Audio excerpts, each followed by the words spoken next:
مجھے کوئی ان جے I T کے جو الزامات تھے ان کا کوئی کاؤنٹر بیانیہ نہیں ملا. ان فیک اکاؤنٹ سے آپ کے ذاتی اخراجات ہوتے تھے, آپ کی اپنی پرسنل سپینڈنگ ہوتی تھی, اس کا جو جناب جو سریا تھا, جو سیمنٹ تھا, وہ آپ کے گھروں میں استعمال ہوا. جو ڈیلی ریسٹورنٹ کی سپینڈنگ تھی آپ کی اپنی, وہ بھی ان فیک اکاؤنٹ سے آ رہی تھی. اس میں بحریہ ٹاؤن کا بھی اپنا کردار تھا. اس کا ہم کبھی کاؤنٹر نیریٹو سنیں گے؟ نہیں, میرے پیپلز پارٹی نے یہ ابھی تک کوئی اس طرح کا کاؤنٹر نیریٹو نہیں دیا کہ ہمارا دامن صاف ہے. صرف کچھ آپ کو وقتاً فوقتاً ڈینائلز آپ کو ان کے مل جائیں گے, لیکن کوئی ایسا بیانیہ ہمیں دیکھنے کو نہیں ملا. یہاں پر افسوسناک بات یہ ہے کہ ہم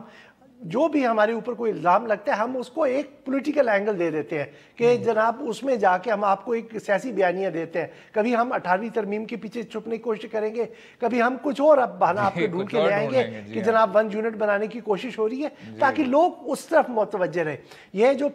زرداری خاندان کی فیکٹریاں ہیں یا اسٹیٹ ہے یا جو ان کے بینک اکاؤنٹس ہیں, ان کی ٹرانزیکشنز ہیں, یہ کافی عرصے سے لوگ سن رہے تھے. اب یہ میرے خیال میں وقت آ چکا ہے کہ جے آئی ٹی کو میں یہی کہہ رہا ہوں کہ اگر آپ اسے گاسپل ٹروتھ یا 100% سچ نہ بھی مانے تو ایٹ لیسٹ جو انہوں نے ایشوز جیسے فلیگ کر دی ہیں ان کے اوپر وقت آ گیا ہے کہ آپ بیٹھ کر ڈسکشن کریں اور ان پہ اپنی جو ایک واضح موقف دیں. یہ چیز ہمیں اب جب وہ ٹرائل شروع ہونے جا رہا ہے, اب جو راولپنڈی کی احتساب عدالت میں جس پہ پیپلز پارٹی کافی سیخ پا ہو رہی ہے, تو وہ والا بھی ہمیں شاید اب چیزیں آگے بڑھتی ہوئی نظر آئیں گی یہاں پر. لیکن پی ٹی آئی کو چاہیے کہ تھوڑا سا اس کو پولیٹیسائز کرے, ورنہ جو ایک کافی زیادہ جو ایک چیز آگے بڑھ چکی ہے اس کے خام جو امپیکٹ ہوگا نیلیفائی ہو جائے گا. اگریڈ جناب, اگریڈ. اگلے حصے میں بات کریں گے وہ امریکی خبر جس سے ہندوستان بہت زیادہ ناراض نظر آ رہا ہے. تمام F-16 کی اکاؤنٹنگ کی گئی اور ایسا نمایاں ہوا کہ ہندوستان نے واقعی کوئی F-16 کو نہیں گرایا, لیکن ان کے اپنے 2 جہاز ضرور گرائے گئے. رہیے گا ہمارے ساتھ.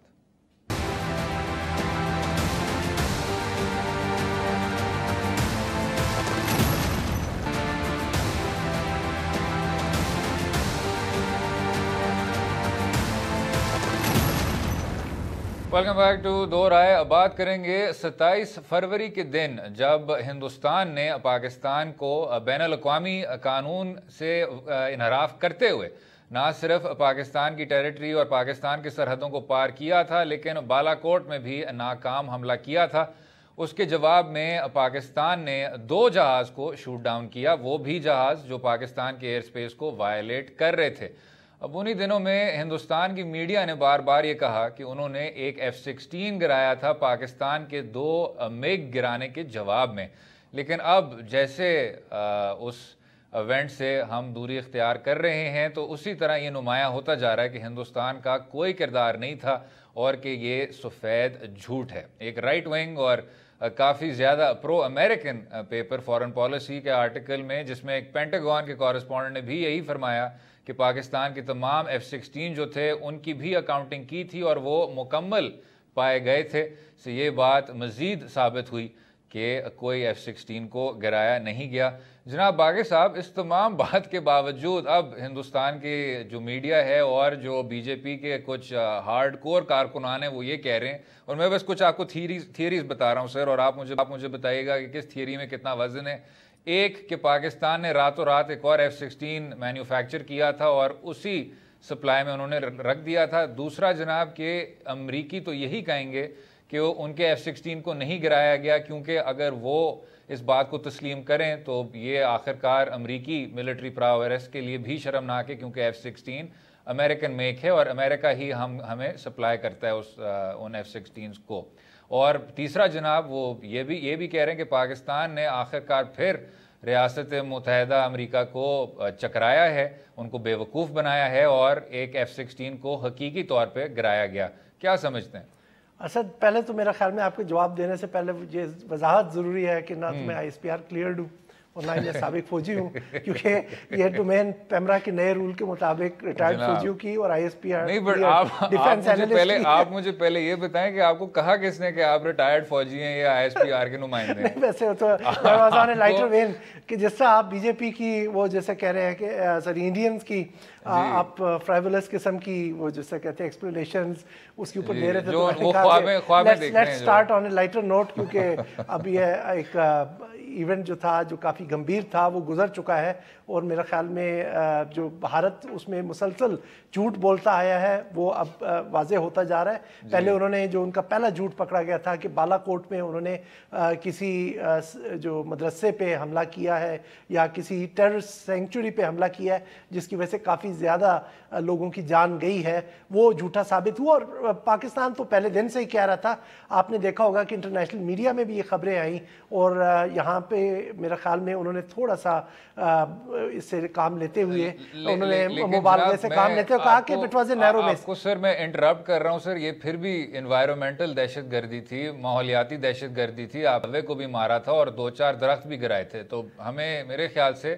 اقوام متحدہ میں اس بات کو فلیگ کرنا چاہیے۔ ہاں جی بالکل، وہ میرا خیال میں حکومت موو کر رہی ہے یا کر چکی ہے، اس کو میں فالو نہیں کیا، لیکن یہ ان کا دوسرا جھوٹ پکڑا گیا ہے۔ اب یہاں پر جو فورن پالیسی میگزین نے یہ سٹوری کی ہے اپنے پینٹاگون کورسپونڈنٹ کے حوالے سے کہ یونائٹڈ اسٹیٹس والوں نے آ کر یہاں پر جہازوں کی گنتی کی اور انہیں درست پایا۔ اصل میں یہاں میں ناظرین کی وضاحت کے لیے بتاتا چلوں کہ امریکہ نے جب ہمیں F-16 جہاز دیے تو ایک اینڈ یوزر ایگریمنٹ ہوتا ہے جو پاکستان کی حکومت کے ساتھ ان کا ہے کہ وہ جہازوں کی سیفٹی کو اور ان کی کہ وہ پراپرلی اکاؤنٹڈ ہیں وہ چیک کر سکتے ہیں آ کر۔ اور یہاں اس واقعے کے بعد پاکستان نے کہا جاتا ہے کہ خود امریکیوں سے کہا کہ آ کر آپ ان کی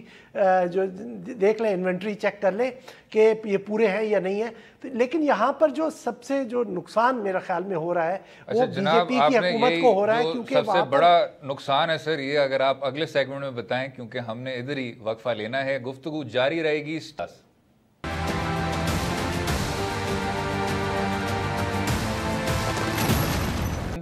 اور ایک طرح سے بے روزگاری ہندوستان کو نوازا ہے۔ جناب باقر صاحب، اب کہ یہ نمایاں ہو رہا ہے اور سارا جہاں کہہ رہا ہے کہ یہ 27 فروری کا جو بیانیہ تھا وہ آخرکار جھوٹا تھا، جھوٹوں کے بنیادوں پہ آپ نے اس کو بلڈ کیا تھا، اور کہ یہ بات کہ پاکستان نے کا ایک F-16 آپ نے گرایا تھا وہ صرف اپنی کنسٹیچوئنسی کی تسلی کے لیے تھا کیونکہ آپ نے اپنی طرف سے 2 ان کے مگ گرائے تھے۔ کیا ابھی بھی آپ کو نظر آ رہا ہے نریندر مودی کامیاب ہوتے ہوئے؟ مجھے سر نظر آ رہا ہے۔ نہیں اسد، یہاں پر جو چیز ہے کہ اب یہ تو جو بھارت کے لوگ ہیں ان پر ہے منحصر کہ وہ اس کو دوبارہ منتخب کرتے ہیں یا نہیں کرتے، لیکن جو چیز اس نے جو پلائے جسے میں کہوں گا کہ یوز کیا دوبارہ سے اپنا انتخاب جیتنے کے لیے، جس طرح سے اس نے پاکستان کے ساتھ ایک تناؤ کو بڑھایا، یہ سب چیزیں بیک فائر کر گئیں۔ اب اس کے بعد اگر اسی چیز کے اوپر فیصلہ ہونا ہے تو میرا خیال میں بھارت کے لوگ اس کو یقیناً ووٹ نہیں دیں گے۔ وہ پہلے سے پولیٹیکلی کچھ سٹرگل کر رہا تھا، یہاں پہ آپ دیکھیں کس طرح سے انہوں نے اپنے اقلیتوں کے ساتھ جو برتاؤ رکھا ہوا ہے، جو ان کی جو معاشی صورتحال ہے وہ خراب ہے، اور دیگر ان کے جو اندر کے مسائل تھے وہ چل رہے تھے۔ وہ شاید اپنے دوسری پارٹیز کے اوپر یہ ایج حاصل کرنا چاہ رہا تھا۔ یہاں پر مجھے جو پچھلے الیکشنز ہوئے تھے 2014 میں اس کی طرح اس کو ایک واضح اکثریت لیتے ہوئے نہیں مجھے وہ نظر آ رہا کہ وہ لے پائے گا، لیکن البتہ شاید وہ کوئی الیکشن کے بعد کولیشن بنا سکے، کیونکہ کانگریس اتنی ابھی اسٹرانگ نہیں ہے کہ اس کو چیلنج کر سکے۔ میرے خیال سے جناب وہ ابھی بھی جیتے گا، اور مجھے ایسا بھی لگتا ہے کہ ہندوستان بھی شاید ماضی کا ہندوستان نہیں رہا، اگر کہ وہ کبھی اس ماضی کا ہندوستان تھا۔ وہاں ایک بہت زیادہ ایک ہندوتوا اکثریت کا ایک بیانیہ ہے، وہ مضبوط سے مضبوط ہوتا جا رہا ہے، اور میرے خیال سے جھوٹ کو اس لیے وہ سر فہرست رکھ رہے ہیں کیونکہ وہ ان کے لیے تسلی بخش ہے۔ یہ بار بار کہنا کہ آپ نے پاکستان کے F-16 کو گرایا، یہ شاید اپنے دل میں سوچتے ہوئے کہ اس بات کا حقیقت سے کوئی تعلق نہیں ہے، پھر بھی آپ کے ریٹرک کے لیے، آپ کی جماعت کے لیے، آپ کے منشور کے لیے زیادہ میرے خیال سے فائدہ مند ہے ایز اپوز ٹو کہ آپ اپنے حقیقی ریکارڈ کے ساتھ جائیں اور کہیں کہ جی 5 سال میں اتنی زیادہ آپ کی بے روزگاری ہو گئی ہے، انتہا پسندی آپ کی آسمان سے باتیں کر رہی ہے، کشمیر میں جو تشدد ہے، وہ جو تمام باتیں جو آپ نے کی ہیں باقر صاحب۔ نہیں، اور اس کے علاوہ لوگوں کو وہاں پہ ان سے یہ پتہ کرنا چاہیے، چلے اب تو پتہ چل گیا نہ بالا کوٹ میں آپ ہٹ کر سکے، نہ آپ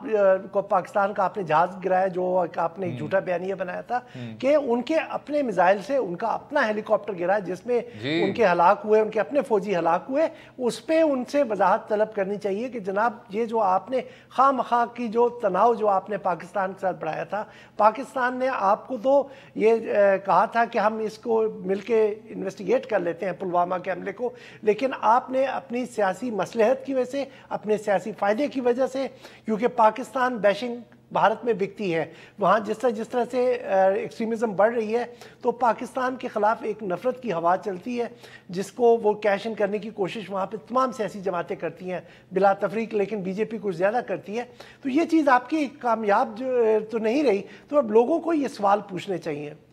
اور شاید یہ بھی سوال پوچھنا چاہیے جناب باقر صاحب کہ جبکہ بالا کوٹ کے واقعے کے بعد اور 27 فروری کے واقعات کے بعد آپ پورے طور پہ ایکسپوز ہوئے تو اڑی، پٹھان کوٹ اور سرجیکل سٹرائکس میں بھی حقیقت کیا تھی؟ میرے خیال سے جو ہندوستان کی حکومت ہے وہ اس بات کو کرتی ہے لوگوں سے کہ تب کیا ٹروتھ تھی اور آج کیا ٹروتھ ہے۔ امید ہے آپ کو آج کا پروگرام پسند آیا ہوگا، مجھے اور باقر سجاد کو اپنی رائے سے بھی آگاہ کریں اور اجازت دیں، کل تک خدا حافظ۔